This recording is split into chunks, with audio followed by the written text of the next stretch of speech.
السلام عليكم ورحمة الله وبركاته. عشاق الكرة المغربية، مرحبا بكم في فيديو جديد ديالنا. اليوم جيناكم بأخبار ساخنة على نجوم الكرة المغربية اللي كيلعبوا في الدوريات الأوروبية. عندنا بعض الأخبار المحزنة بسبب الإصابات، ولكن الحمد لله كاينين حتى بعض الأخبار الزوينة اللي غادي تفرحكم. فتابعونا حتى الآخر باش تعرفوا كل التفاصيل، وطبعا ما تنساوش ديروا لايك، تابوناو وفعلوا الجرس باش توصلوا بكل جديد. نبداو مع خبر محزن بزاف على النجم ديالنا ابراهيم دياز. فكما كتعرفوا في الماتش الاخر اللي تلعب السبت اللي فات ضد ريال سوسيداد، تعرض النجم ديالنا ابراهيم دياز لاصابه خطيره على مستوى الفخذ، وبالتحديد على مستوى العضله الضامه اليمنى. الفريق الطبي ديال ريال مدريد اكد من الجهه ديالو بان الاصابه هي عباره عن تمزق عضلي، وهذا الشيء كيعني غياب طويل عن الميادين. التقارير كتقول باللي دياز غادي تغيب ما بين 6 الى 8 اسابيع على الاقل، وهذه الفتره غادي تكون صعيبه بزاف على ريال مدريد. غادي يفتقد الخدمات ديالو في ماتشات مهمه بحال الكلاسيكو ضد برشلونه نهار 27 اكتوبر، وزيد عليها حتى البدايه ديال دوري ابطال اوروبا ضد شتوتغارت. هذه الاصابه جات في واحد الوقت اللي الفريق ديالو محتاج ليه بزاف، ولكن الاهم دابا هو صحه اللاعب. كنتمناو الشفاء العاجل لابراهيم دياز، ونتمناو يرجع من بعد الاصابه اقوى من ما كان. ندوزو دابا لحكيم زياش اللي حتى هو كيعاني من اصابه جديده. حكيم اللي كيلعب مع غالاتا سراي تعرض لاصابه جديده في الدار بعد الماتش ديالو مع المنتخب ضد ليسوتو.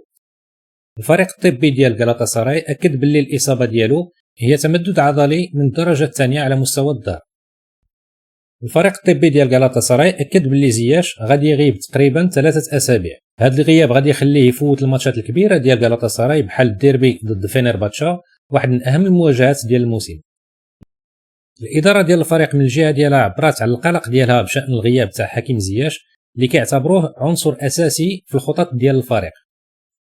حنا من جهتنا كمشجعين مغاربه كنتمناو ان زياش ياخذ الوقت الكافي ديالو باش يتشافى مزيان ويرجع للمستوى اللي كنعرفوه عليه. الحمد لله ماشي كل الاخبار سلبيه. ندوزو دابا لعز الدين أناحي اللي مؤخرا بدا فصل جديد في المسار ديالو الكروي مع باناتينايكوس في اليونان. عز الدين التحق بالفريق على سبيل الإعارة من أولمبيك مارسيليا. هذا الانتقال عطاه فرصة جديدة باش يرجع يتألق بعد ما عاش فترة صعيبة مع مارسيليا. في الماتش الأول ديالو مع باناتينايكوس ضد فريق آيل كالونيس قدم أناحي أداء رائع وساهم بشكل كبير في الفوز ديال الفريق ديالو بنتيجة 2-0. عز الدين كان نشيط في وسط الميدان، خلق بزاف ديال الفرص وسيطر على اللعب بطريقة مبهرة، وهذا الشيء جعل الصحافه اليونانيه والاعلام الرياضي يشيدوا بالاداء ديالو. التعليقات كلها كانت ايجابيه، وقالوا باللي أناحي عرف كيفاش ينسجم مع التكتيك ديال الفريق بسرعه كبيره. هذا الاداء كيخلينا متفائلين بالمسار ديالو مع باناتينايكوس، ولكن خاصو يستمر في هذا المستوى باش يثبت راسو كواحد من اعمده الفريق. كنتمناو ليه المزيد من التالق ان شاء الله، ونشوفوه يرجع من جديد لافضل المستويات ديالو. ونختموا باخبار مفرحه على النجم ديالنا الكبير والقطار السريع المغربي اشرف حكيمي، اللي في الماتش الاخير ديالو مع باريس سان جيرمان ضد ستاد بريست اشرف قدم اداء متميز وساهم في الفوز الكبير ديال الفريق ديالو بنتيجه 3-0. والجميل في الامر هو ان اشرف حكيمي ماشي غير لاعب عادي في الفريق، بل تمت ترقيته هذا الموسم باش يكون القائد ديال الفريق، وهذا الشيء كيبين المكانه الكبيره اللي وصل لها. فمن الجهه اليمنى حكيمي كيدير الفرق في كل مره، سواء من الناحيه الدفاعيه او الهجوميه. من الجهه ديالو المدرب لويس انريكي اشاد بالاداء الجماعي ديال الفريق، وقال باللي هذا الماتش كان اعداد مثالي لدوري الابطال. وحتى الا ما ركزش بزاف على الاداء الفردي ديال حكيمي، فكل شيء كيعرف باللي هو واحد من الركائز اللي كيعتمد عليها الفريق. واش كتظنوا ان حكيمي غادي يزيد يبرز هذا الموسم مع فريق باريس سان جيرمان؟ واش كتظنوا بان غادي يمكن ليه يربح لا تشامبيونز ليغ مع باريس سان جيرمان، او لا من الاحسن ليه انه يبدل الفريق، مثلا يمشي لفريق كبير بحال ريال مدريد او مانشستر سيتي اللي يمكنوه باش يفوز بهذه الالقاب؟ اشنو الراي ديالكم في هذا الموضوع؟